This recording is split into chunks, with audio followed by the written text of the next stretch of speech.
मैंने श्रीमद् भगवद गीता तब तक नहीं पढ़ी थी जब तक मुझे ये ज्ञान नहीं हुआ कि हम सब आत्माएं हैं और ये जिंदगी हम आत्माओं के लिए एक इम्तिहान है अपने अंदर से अपने सबसे अच्छे रूप को बाहर निकालने का। और भगवद गीता इस इम्तिहान को पास करने की एक अहम किताब। भगवद गीता के 18 अध्याय हैं और ये संस्कृत में परमात्मा द्वारा दी गई थी।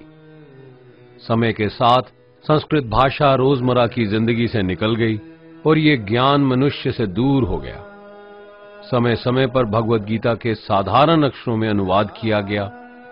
इसी कोशिश को आगे बढ़ाते हुए आने वाले 9 मिनटों में भगवद गीता के कुछ अहम हिस्सों को अपने गुरु के आशीर्वाद से एक आसान रूप में मैं अपने 7 बिलियन भाई बहनों के चरणों में समर्पित कर रहा हूं।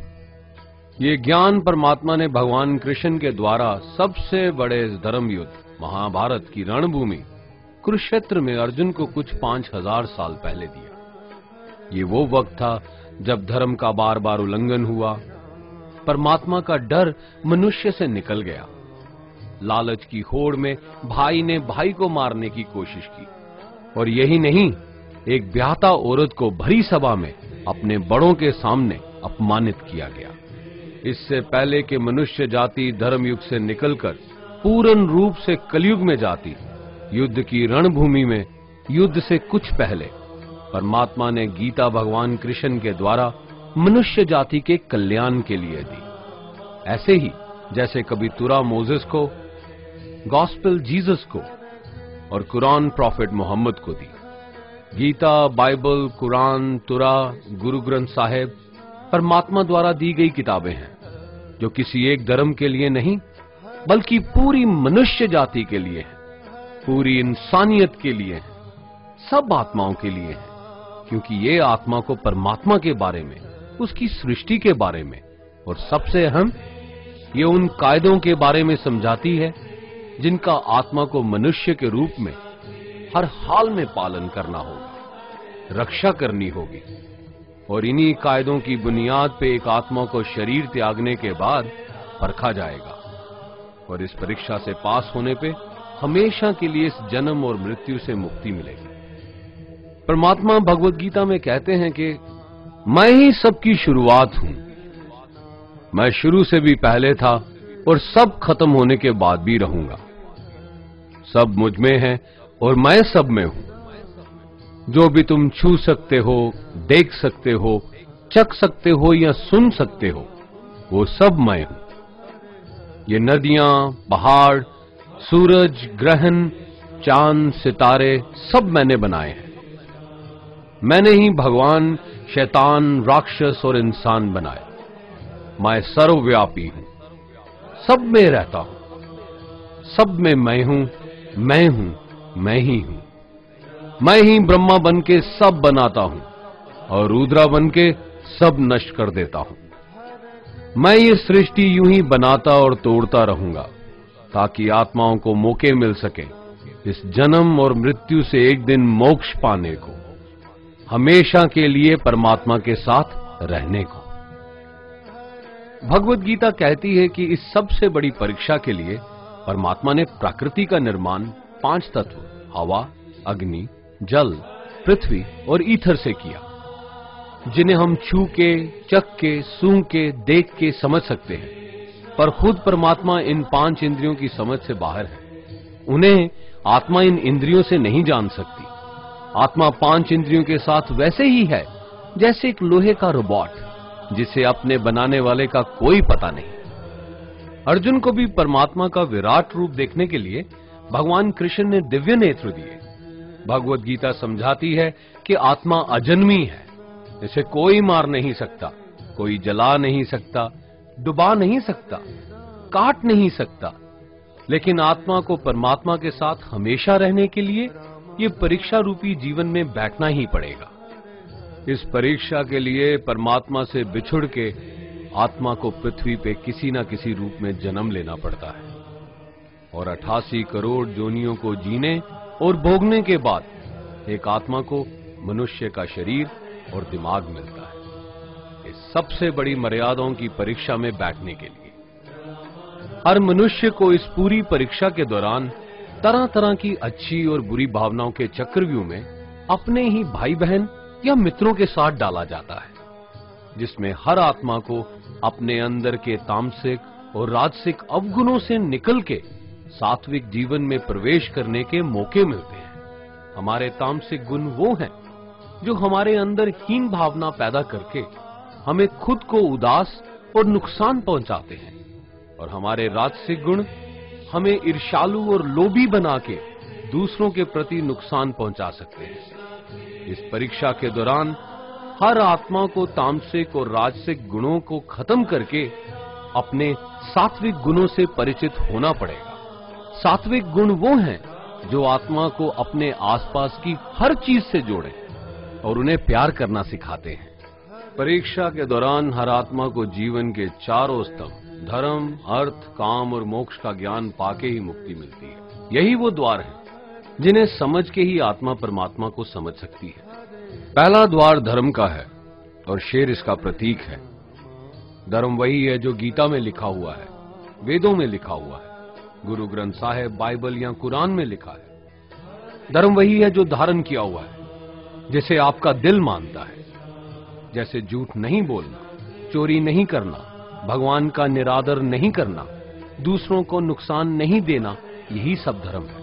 और हर आत्मा को अपने जीवन काल में हर समय धर्म का पालन करना होगा और उसकी रक्षा करनी होगी। दूसरा द्वार अर्थ का है और घोड़ा इसका प्रतीक है।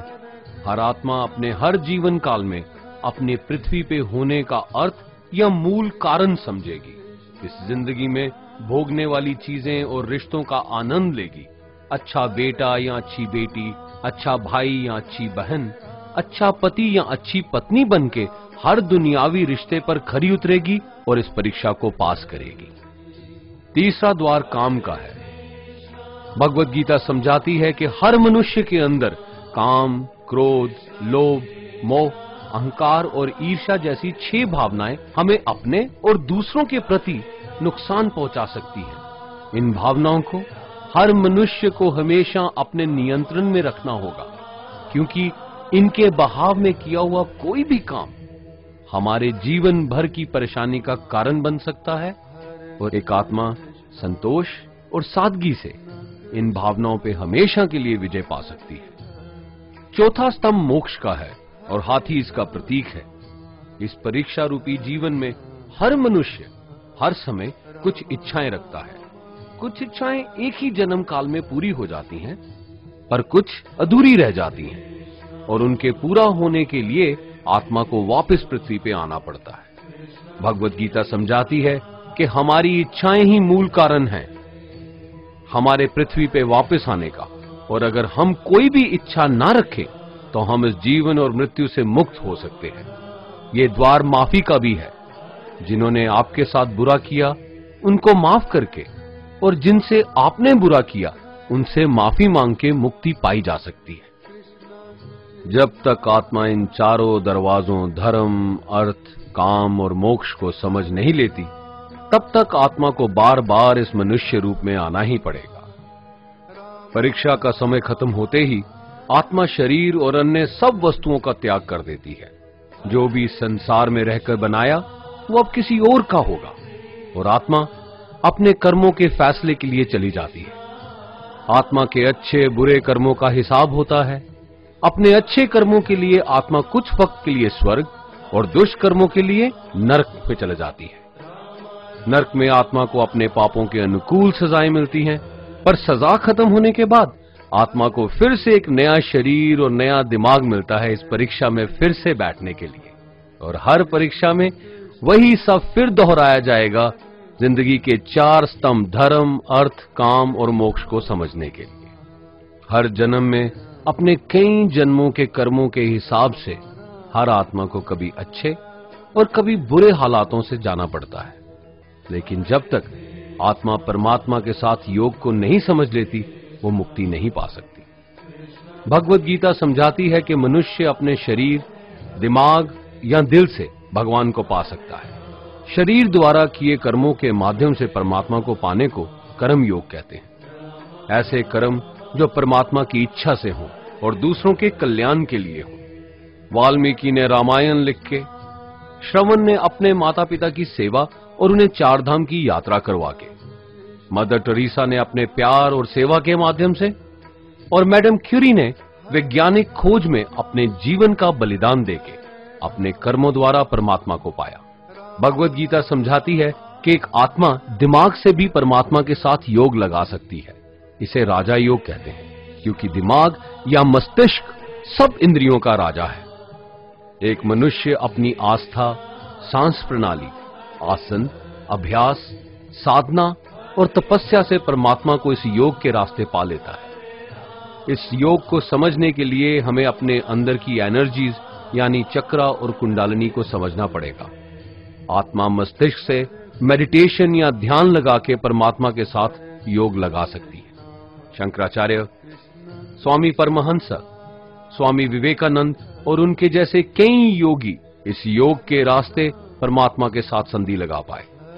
परमात्मा भगवत गीता में कहते हैं कि अगर किसी आत्मा को धर्म ना भी समझ आए, योग ना भी समझ आए, पर अगर वो मेरी शरण में आ जाए तो मैं उसके सारे पाप माफ कर देता हूं। परमात्मा को ऐसी दिल की गहराइयों से पुकार के पाने को भक्ति योग कहते हैं। चैतन्य महाप्रभु, मीराबाई और भगवान हनुमान इस योग के सबसे बड़े उदाहरण हैं। लेकिन कभी आत्मा अपने होने का मूल कारण भूल के धर्म का उल्लंघन करे या पाप के रास्ते पे निकल जाए तो उसे ठीक करने के लिए परमात्मा खुद किसी रूप में पृथ्वी पे जन्म लेते हैं। आइए श्री भगवत गीता, गुरु ग्रंथ साहिब, तुरा, बाइबल, कुरान या ऐसी किसी भी दीनी किताब को पूरा पढ़ के इस जिंदगी के असली मायने समझें और परमात्मा के साथ योग लगाएं। अगर आपने इसे पसंद किया तो इसे औरों को बांटिए ताकि सब आत्माएं अपने यहां होने का मूल रूप समझ सकें और इस जन्म और मृत्यु से मुक्ति पाके हमेशा परमात्मा के साथ रह सकें। धन्यवाद।